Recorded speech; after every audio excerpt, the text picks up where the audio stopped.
আমি তোকে ভালোবাসি। তুই কি পাগল হয়ে গেছিস? এই শোনো, চ্যানেলটি সাবস্ক্রাইব করে ঘন্টাটি বাজিয়ে দিও, কেমন? তুই এখানে?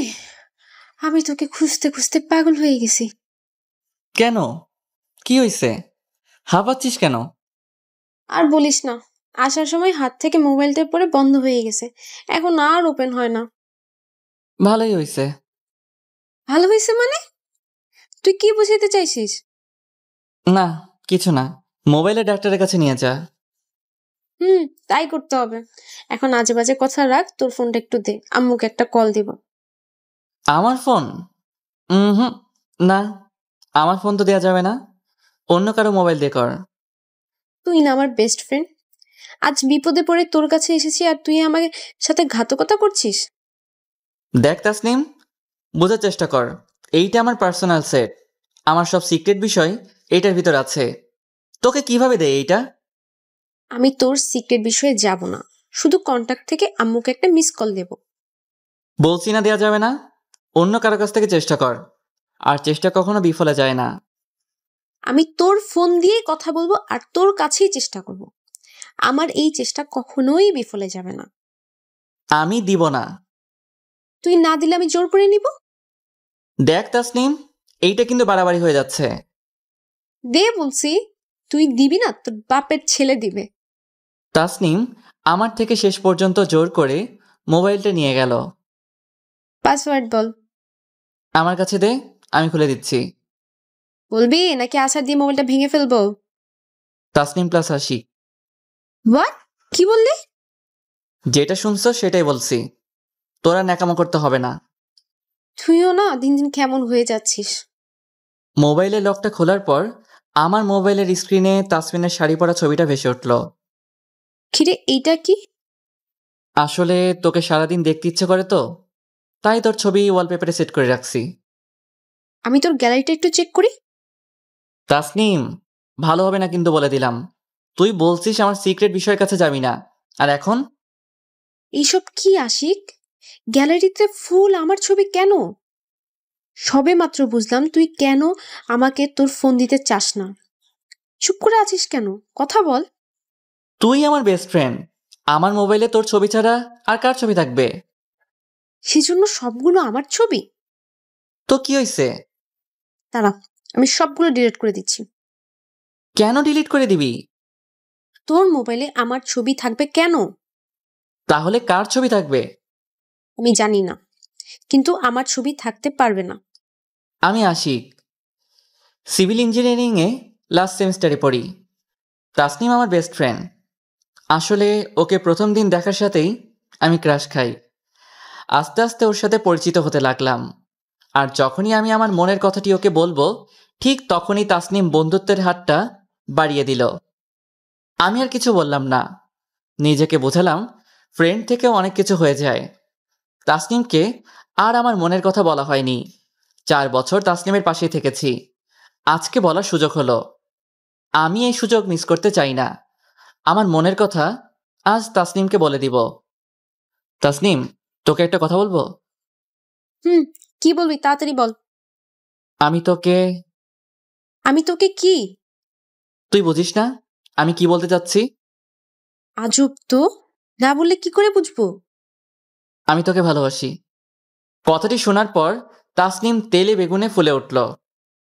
তুই কি পাগল হয়ে গেছিস? না তাসনিম, সত্যি বলছি। তোকে প্রথম দিন দেখার পর থেকেই আমি তোর প্রতি দুর্বল হয়ে পড়ি। এতদিন বলি নাই বন্ধুত্ব হারানোর ভয়ে। এখন এইটাই আমাদের শেষ সেমিস্টার। তারপর তোর সাথে আমার আর কোনো যোগাযোগই থাকবে না। তাই আর ভয় করছি না বলেই বলে দিলাম। আশিক, তুই আর আমি বেস্ট ফ্রেন্ড, এর বেশি কিছু আমি চিন্তা করি না। কিন্তু আমি তোকে ছাড়া থাকতে পারবো না। পাগলামি করিস না। আমি চাই না তোর সাথে আমার ফ্রেন্ডশিপটা হারিয়ে যাক। উফ, ফ্রেন্ড ফ্রেন্ড ফ্রেন্ড, আর ভালো লাগে না। এইবার এটা বাদ দে। আমি তোর কাছে ফ্রেন্ড হিসেবে থেকেছি, কিন্তু তুই আমার কাছে গার্লফ্রেন্ড হিসেবে ছিলি। এই কথাটি তুই আমাকে প্রথমে বলিসনি কেন? প্রথমে বললি তো কি হয়েছে, এখন তো বলছি। তুই আমাকে ধোঁকা দিচ্ছিস। তোর সাথে আমার কোনো কথা নাই। প্লিজ তাসনিম, এরকম করিস না। আমি তোকে ছাড়া বাঁচবো না। আর কোনোদিন যদি এই কথা নিয়ে আমার কাছে আসিস তাহলে তোর সাথে আমার বন্ধুত্বটাই বাদ দিয়ে দিব। কথাগুলো বলেই তাসনিম চলে গেল। আমি গালে হাত দিয়ে দাঁড়িয়ে দাঁড়িয়ে তার চলে যাওয়া দেখছি। যাক, শেষ পর্যন্ত তো মিথ্যা অভিনয় থেকে বাঁচা গেল। কিন্তু আমি তো এটা আশাই করিনি। আমি ভাবছিলাম তাসনিমও আমাকে পছন্দ করে, কিন্তু পরিস্থিতি তো এসে বুঝতে পারলাম আমার ধারণাই ভুল। রুমে এসে শরীরের ক্লান্তি দূর করার জন্য শুয়ে পড়লাম। এক ঘুমে রাতে মোবাইলে রিংটংয়ের আওয়াজে ঘুম ভাঙল। চেয়ে দেখি তাসনিম ফোন দিয়েছে। হ্যালো, হ্যাঁ বল। কালকে কলেজে এসে আমার সাথে দেখা করবি, তোর জন্য একটা সারপ্রাইজ আছে। কি সারপ্রাইজ? সেটা কালকেই দেখতে পারবি। আমার তো এখন আনন্দে বুকটা ফেটে যাচ্ছে। শেষ পর্যন্ত তাসনিম আমার কথায় রাজি হয়েছে। চিন্তা করতে লাগলাম তাসনিমের সারপ্রাইজটা কি হতে পারে। পরের দিন সকালে ক্যাম্পাসে এসে তাসনিমকে খুঁজতে লাগলাম, কিন্তু কোথাও পেলাম না তাকে। দাঁড়িয়ে আছি নিস্তব্ধ হয়ে। এমন সময় কে যেন পিছন থেকে এসে চোখ দুটি আঁকড়ে ধরল। পারফিউম থেকে বুঝতে পারলাম এটা তাসনিম। আমি জানি যে আমার চোখ ধরেছে তার নাম তাসনিম। চোখ খুলবি না, আমি যখন বলবো তখনই খুলবি। ওকে।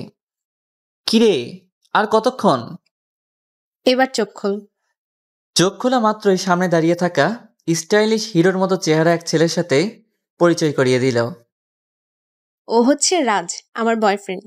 কালকে তোর কথা শুনে মনে হলো তুই কোথাও না কোথাও ভুল করছিস, তাই তোকে ওর সাথে পরিচয় করিয়ে দিই। তাসনিমের কথা শুনে বুকটা ফেটে যেতে লাগলো আমার। কাটা গায়ে নুনের ছিটা। হাই, আমি আশিক, তাসনিমের সবচেয়ে কাছের বন্ধু। আমি রাজ, সফটওয়্যার ইঞ্জিনিয়ার। কি, এইবার তোর ভুল ভেঙেছে? আমি কিছু বললাম না, শুধু মাথা নাড়ালাম। আজকে আমরা সারাদিন ঘুরবো। তোরা যা, আমার একটা কাজ আছে। না, আজকে তোর কোনো কথাই শুনবো না, তোর যেতেই হবে আমাদের সাথে। তোদের পার্সোনাল সাইটে আমি যেতে চাই না। আশিক, তুই এখনো আমাকে নিয়ে আছিস? তুই কি আমার ভালো চাস না? চাস না আমি সুখে থাকি? কেন চাইবো না? তোর সুখই তো আমার সুখ। কথাটি বলে আর চোখের পানি ধরে রাখতে পারলাম না। তাড়াতাড়ি করে চলে আসলাম রুমে। মোবাইল থেকে তাসনিমের ছবিগুলো ডিলিট দিতে লাগলাম। তোর সুখে আমি বাধা দিব না, ভালো থাক তুই। এখন আর আগের মতো ক্যাম্পাসে যাওয়া হয় না। মাঝে মাঝে যাই। মাঝে মাঝে তাসনিমের সাথে দেখা হয়। তখন মুখে একটা হাসি দেই, যেন ও বুঝতে পারে তার সুখে আমিও সুখে আছি। তাসনিমের সাথে ভালোভাবে কথাও হয় না। কিসের এত তারা জানি না। দেখতে দেখতে সেমিস্টার চলে আসলো। এইটাই শেষ। আমিও ব্যস্ত হয়ে গেলাম। তাসনিমের কথা ভাবার সময় নেই। সেমিস্টার শেষ। চিরতরে চলে যাব এখান থেকে। প্রয়োজনীয় জিনিসপত্র আগেই পাঠিয়ে দিয়েছি। যাওয়ার আগে তাসনিমকে খুঁজতে লাগলাম। অনেক খোঁজার পরেও যখন ওর কোনো খোঁজ পেলাম না, তখন ওকে একটা মেসেজ দিয়ে চলে আসলাম, যেটাতে লেখা ছিল, চলে যাচ্ছি, আর হয়তো দেখা হবে না, ভালো থাকিস। নিজের প্রাণপ্রিয় জেলা যশোরে এসে পড়লাম। মোবাইলের সিমটাকে ফেলে দিয়েছি, নতুন একটা নিয়েছি। বাড়িতে এসে পড়লাম, আর মা বাবার আদরে তাসনিমকে হারানোর বেদনা আস্তে আস্তে নিমেষেই হয়ে গেল। মাঝে মাঝে মনে পড়তো, তখন চোখ দিয়ে পানি ছাড়া আর কিছুই ভাবা যেত না। দেখতে দেখতে 1 বছর হয়ে গেল। এই কদিনে তাসনিমকে ভুলেই গেছি। আজ জরুরি কাজে আবার সেই ক্যাম্পাসে আসলাম। কলেজের ভিতরে ঢুকতেই তাসনিমের স্মৃতিগুলো আবারও জেগে উঠল। যেখানেই তাকাই সেখানেই আমার আর ওর স্মৃতি ভেসে ওঠে, আর বুকের ভেতর চিনচিন করে ব্যথা করতে লাগলো। অনেক কষ্টে নিজেকে সামলালাম। কলেজের কাজ শেষ করতে করতে দুপুর 2টা বেজে গেল। এইবার বাড়ি ফেরার পালা। বারান্দায় হাঁটতেছি, এমন সময় পেছন থেকে ডাক আসলো। পিছনে তাকালাম, মেয়েটি আমার অচেনা। ভাই, আপনার সেলফোনটা একটু দেয়া যাবে? কেন, কি করবেন? আম্মুকে একটা কল দিব। ওকে, এই নিন। মোবাইলটা দিয়ে আমি আমার কাগজপত্রগুলো পরীক্ষা করতে লাগলাম। এটা তো লক করা। আপনার ফোনের পাসওয়ার্ড কি? 135790। কেন? আশিক প্লাস তাসনিম কি হয়েছে? মেয়েটি বোরকা পরেছিল, তাই চিনতে পারিনি। মুখটা খোলার পর দেখলাম, আরে এ তো তাসনিম। আমি ভাবিনি যে এমন করে ওর সাথে দেখা হয়ে যাবে। কিরে, কেমন আছিস? শয়তান কুত্তা, ক্যারেক্টার লুজ, তুই আমার সাথে এমন করলি কেন? আমি কি করলাম? তুই জানিস তোকে আমি কত খুঁজেছি, তোর মোবাইলও বন্ধ। তুই আমাকে খুঁজতেছিস কেন?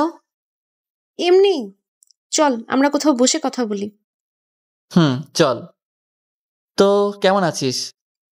এই কোনো রকম। আর তুই? আমি অনেক ভালো আছি। রাজ কেমন আছে? রাখ তো ওসব কথা, অনেকদিন পার হলো, একটু ভালো কথা বলবি তা না করে। ও, সেটাই তো। শোন, তোকে একটা কথা বলি। হুম। তুই কিভাবে ভালো থাকিস এই মন্ত্রটা শিখিয়ে দিবি? কেন? প্রথমে ভাবতাম তোকে হারিয়ে ফেললে আমি নতুন একজন পেয়ে যাব, কিন্তু আমি আমার ভুল বুঝতে পারলাম। তুই আমার জীবনের অনেক প্রয়োজনীয় ছিলি। আমি প্রতিদিন আশায় থাকতাম তুই কোনো একদিন না একদিন আসবি। আজকে আমি তোকে দেখে বিশ্বাস করতে পারছি না। আমি কি স্বপ্ন দেখছি? না, বাস্তব। আমি তোর পাশে বসে আছি। জানিস আশিক, তুই আমাকে কত কষ্ট দিয়েছিস। তুই যাওয়ার পর রাজু আমাকে ধোকা দিয়ে চলে গেল।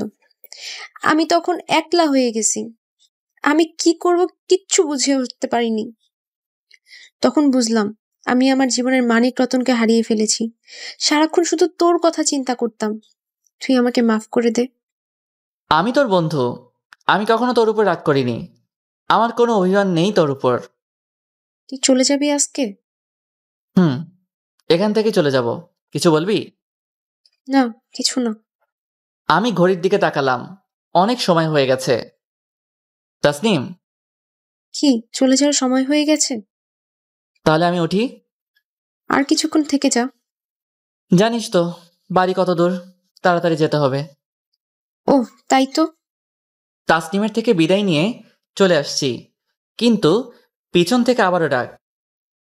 আশিক। কি হয়েছে আবার? না, কিছু না। তাহলে যাই এবার। তাসনিম হুট করে আমাকে জড়িয়ে ধরলো আর বলতে লাগলো, আশিক, আমি তোকে ছাড়া থাকতে পারবো না, আমি তোকে ভালোবাসি। কি সব আজে বাজে বলছিস? তোর মাথা ঠিক আছে? তাসনিম আমার দিকে অবাক দৃষ্টিতে তাকিয়ে আছে। কি, প্রতিশোধ নিবি? নে, তারপরও ফিরিয়ে দিস না। তাসনিম, আমার সময় চলে যাচ্ছে। আশিক, তুই একটা, যা, তোকে আটকে রাখার শক্তি আমার নেই।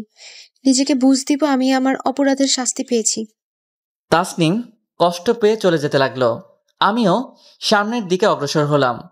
প্রতিটা কদম আমার বিরোধিতা করছে। কোথাও যেন ভুল হচ্ছে। বুকের ব্যথাটা আবারও জেগে উঠল। আমি কি ঠিক কাজ করছি? একবার তাসনিমের দিকে তাকালাম। সে অনেক দূরে চলে গেছে। নিস্তব্ধ হয়ে দাঁড়িয়ে আছি, দুইটা চোখই বন্ধ। তাসনিমের সাথে কাটানো সময়গুলো বারবার প্রতিফলিত হচ্ছে। কিছু না ভেবে এক দৌড়ে তাসনিমের সামনে গিয়ে দাঁড়ালাম। ওর দু চোখ বেয়ে পানি ঝরছে অবিরাম। আমি কিছু বলার আগেই ও আমার বুকে দুমড়ে পড়ল। এত অভিমান কেন রে তোর? আমি আর কিছুই বললাম না।